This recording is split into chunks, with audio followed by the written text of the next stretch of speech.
Ayan, so good morning guys. So dito ako ngayon sa office, kakarating ko lang. So 3 oras bago ang shift ko, dito na ako kasi magpapapawis ako. So ngayon may naisip akong video, no? So i-challenge ko yung sarili ko. Explain ko sa inyo mamaya, pero kahit muna ako sa taas.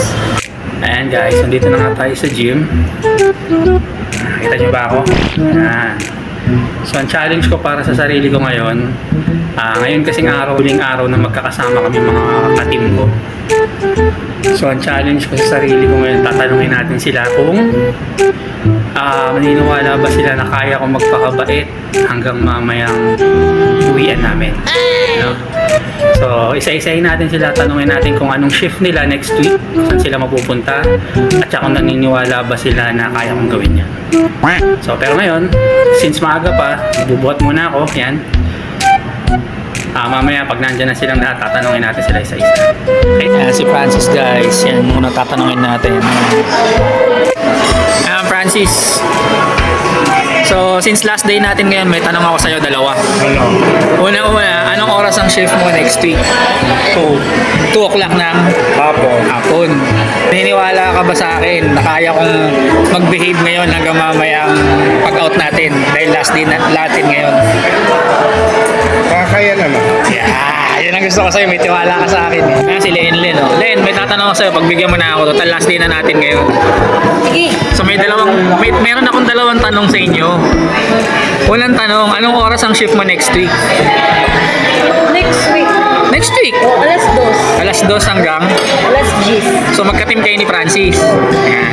So pangalawa? Doon hanggang alas 11 pala.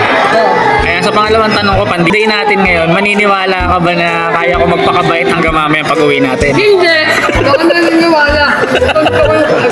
So tatanungin kita. Total last day na natin ngayon, may tanong ako sa inyo lahat. So unang tanong, anong oras ang shift mo next week? What do you mean last day? Last day ng work? Nang magkakasama tayo. Ayun, linawin mo. Oh, ayan. So anong oras next week? 5 a.m. to 2 p.m. So magka-team tayo. I'll try. Ayan. Tingin mo, total last day na natin ngayon. Tingin mo ba makakapag-behave ako hanggang mamaya pag-uwi natin? Hindi. Basta ka naman. So last day na natin ngayon, di ba? May tatanong ako sa'yo, dalawa. So unang tanong ko sa'yo, anong oras ang magiging shift mo next week? Alas 2. Hanggang? 11. Ito. Naniniwala ka ba kaya ko mag-behave ngayon hanggang mamaya pag-uwi natin? Naku, na rin mo na. Guys. Nagka-problema si Austin ngayon. Ano? Kasi guys, maglilipat kami ng locker. Itong kasama ko, hindi niya alam kung saan yung locker. Hindi niya alam kung saan yung locker niya. Tingnan niyo.